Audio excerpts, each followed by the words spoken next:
I don't say this to disparage the hardworking, employees of Amtrak. I'm not saying this if you're a train fan to try to hurt your feelings. But the fact is, the model, the beast called Amtrak, is a disaster. We have flushed $45 billion into the Amtrak sinkhole since 1977.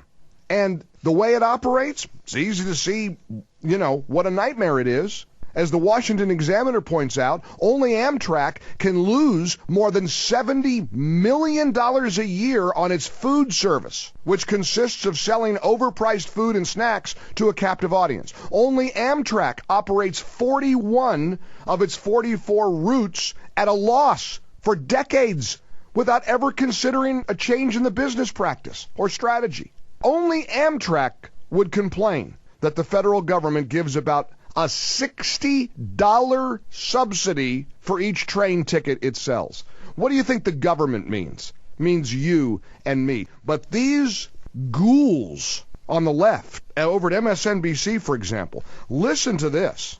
Now, again, it's been revealed that the engineer was apparently going about 100, he got it down to about 107 miles an hour on a curve that was supposed to be 50 miles per hour. He slowed down to 107 before the thing jumped the tracks.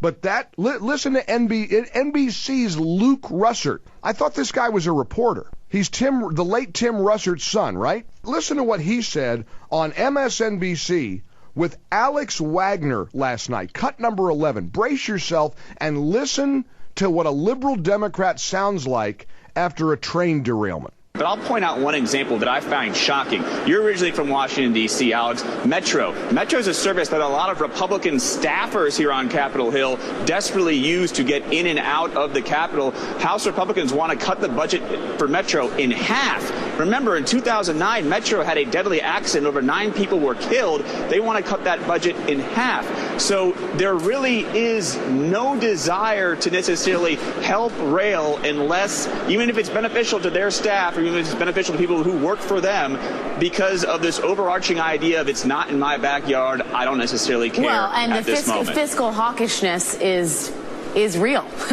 right? Indeed, fiscal hawkishness. How much money would it take, Luke and Alex, to prevent an engineer from going too fast around a curve? Riddle me that. But hey, I accept their premise. Republicans want their staffers killed.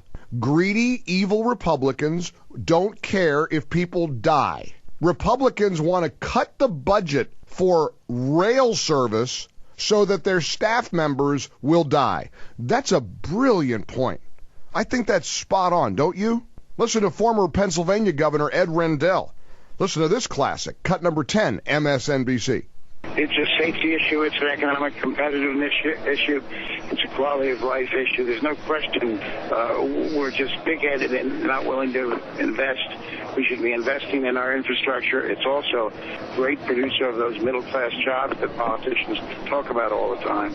But the bottom line is, how many tragedies do we have to go through? And what will happen is for 2 weeks, everyone will say, oh, we've got to do something about our infrastructure. And then we'll move on and forget about it.